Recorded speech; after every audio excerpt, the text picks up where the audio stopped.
Como vedes, nos encontramos no Salón de Plenos da propia Deputación de Ourense, onde o venres, día 12, pedimos esta mesma sala, o salón, para denunciar o que vos queremos comentar no día de hoxe a toda a cidadanía, non? Bueno, nun novo alarde antidemocrático e caciquil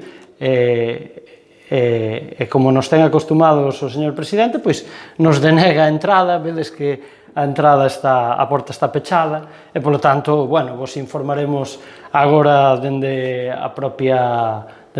rúa, dende a propia Deputación do que vos queríamos ensiñar. Bueno, como ben vos decíamos arriba no Salón de Plenos, estamos enfrente xusto de onde está as ventás do Salón de Plenos, da propia Deputación. Como vedes, un Salón de Plenos onde a luz natural pode ser moi boa, donde ademais temos luz artificial suficiente dende fai moitos anos. Bueno, pois a denuncia que quere facer o Partido Socialista é unha nova falcatruada, unha nova iluminación do señor Baltar que vende a aprobar o día 5 deste mes un despilfarro sin sentido e sin que nadie lle presentara esa necesidade, ningún cargo público que eu coñeza lle presentou esa necesidade de unha obra dada a dedo, tamén, escondida entre as moitas que dá, que é iluminación escénica do Salón de Plenos. Unha iluminación escénica que nos vai costar a todos os ourensás 40.000 euros. Para que se faga unha idea, cada foquiño que vamos a cambiar, que o poderían cambiar tranquilamente os operarios desta casa, como facemos en calquera casa das nosas, pois costa perto de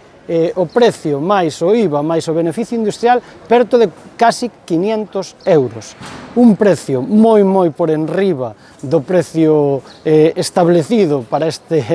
estas luminarias, pero máis alá de todo isto, máis alá de ese sinsentido do que costa cada luminaria, o proxecto total dunha cousa que non é necesaria, simplemente na súa cabeza, na cabeza deste egocentrista, que ademais, o dice o propio proxecto, quere que se ilumine mellor o Salón de Plenos para que as televisións así o recollan mellor. Supoño que será para que o recollan a él, porque, como volvemos a decir, isto non ten xeito. Só un último exemplo que me van a entender todos. Hai povos enteiros que se iluminan por bastante menos cartos. Unha cantidade moi importante, 40.000 euros, se van a gastar nun Salón de Plenos, volvo a decir, sin necesidade. Despois da denuncia que facemos dende o Partido Socialista, a indignación, dende logo, seguramente lle vai chegar a todos os que nos estades escoitando, pero a indignación a veces tamén se responde con a responsabilidade ou o poder que temos nas nosas mans de cambiar as cousas. Por eso apelamos a que esa indignación se volva en contra do señor Baltar e os socios, dende logo, que apoian este tipo de falcatruadas que antes tanto denunciaban e agora seguramente algún se bota as mans á cabeza, moitos simpatizantes, votantes, amigos ou xente que nos ve na rúa que non pode entender como se siguen malgastando e despilfarrando os cartos nesta Diputación.